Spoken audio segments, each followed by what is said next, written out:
everybody. This is Rob and Carrie from Hoosier Haunts. Tonight we want to talk to you a little bit about our investigation technique. We think we've got a pretty unique way to approach an investigation, some things that other teams just don't do, and we'd like to tell you about it. And so for all the details, I'm going to turn it over to Carrie so she can fill you in. Okay, first of all, we will find a location to investigate, whether it be a house, as you've investigated, or an actual building, a business, whatever. So initially, when we find that location, we send people for research, whether it be via internet or going to speak to locals, to gather whatever we can gather on the location. If any locals have any stories on other buildings, that might give us a lead to another building that we want to investigate. So with that in mind, when we go to investigate a location, we have all that research to use, I guess, to our advantage.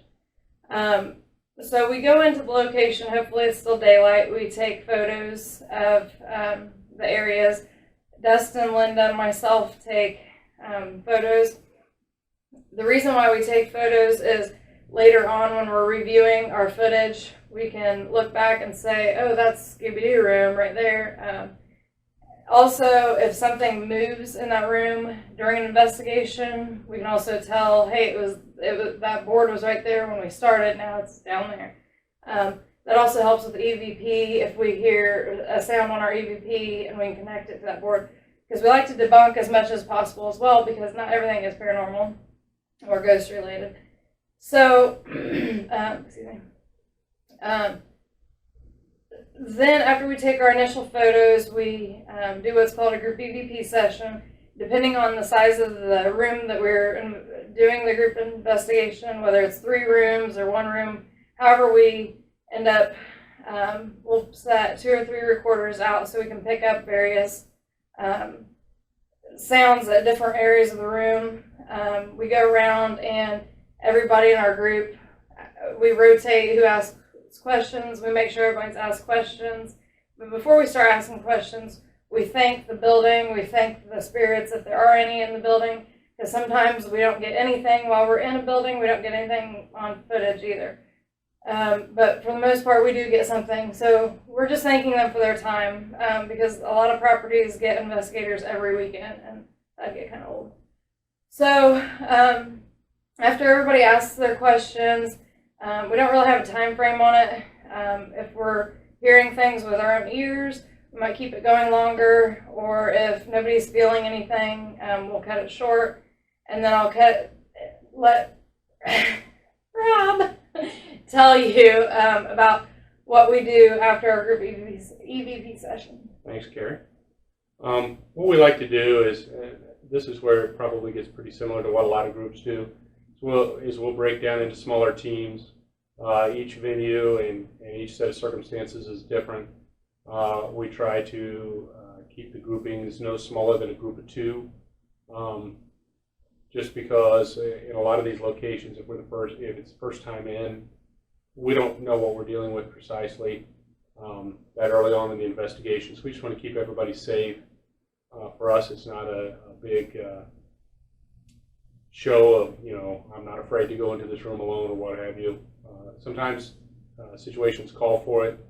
I know of a mortuary I was in the embalming room by myself for 20 or 30 minutes just because we were trying to elicit something specifically during the investigation. But just as a rule of thumb, we don't like to do isolation, because you're kind of singling yourself out from the herd, and if there is something malevolent there, you may just be volunteering to be the lamb to the slaughter. So we like to keep the groups 2 to 5 people, depending on the situation, like I said, and we'll rotate during the course of the evening based on the experiences we're having and what we're finding. Sometimes spirits will react to a male or a female differently, so we'll start mixing and matching by gender if that's important, to try and get some activity or some more information out of the spirits. Sometimes it's an individual that they key in on, so we'll try to make sure that individual gets the opportunity to go with a bunch of different groups of people. just so we can see, does it change the interaction, what happens, and why. Ultimately, we're just trying to get to know the spirit that's there, find out what the situation is, if possible, and then at least render some kind of finding to the owner of the building, and help everybody try to find some kind of resolve in the best way possible. So it's always good to have a lot of different techniques and a lot of different approaches. We do the same with equipment. Even though, let's say a group of 2 goes into a room and then it's followed by another group of 2, we're not using the same equipment each time we go because, you know, unless we need to repeat a result or try to repeat a result, we'll try to mix up the equipment because we want to see what they're reacting to best, because, as you know, if you've investigated, sometimes you'll get more on an EVP than another night, and one night you may get more visual, or you may just get a lot of EMF hits and stuff like that. So you want to be able to mix up not only your personnel, but your equipment as well. And then at the end, that's when we kind of get back into our unique setting on how we approach things. I'll let Carrie close it out by explaining what we do to close an investigation. Okay, so when we're closing our investigation, it's like 4 or 5 in the morning. We all gather back for a group EVP session, and we thank them for coming. If they have any final messages for us, that's their opportunity.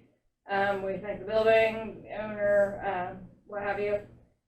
And then we are finished with our investigation. We don't investigate anything further after that point. We may take some pictures, but that's rare. It depends if it's, you know, what time, if it's daylight and we didn't get daylight before, we might take pictures at that point. And then we all end up taking our own equipment home and reviewing it to see what we have got. So that's how our investigations run. Of course, our investigations wouldn't be possible without our great team. That's right. So, Right. A lot of great people. Rick, Crystal, Peggy, Dave, Linda, Dustin, and Rachel. Rachel. So, you know, stay tuned. Follow us on Instagram at Hoosier Haunts, and we are also on Facebook at Hoosier Haunts 10. So stay tuned. We have some exciting stuff coming up. Yep.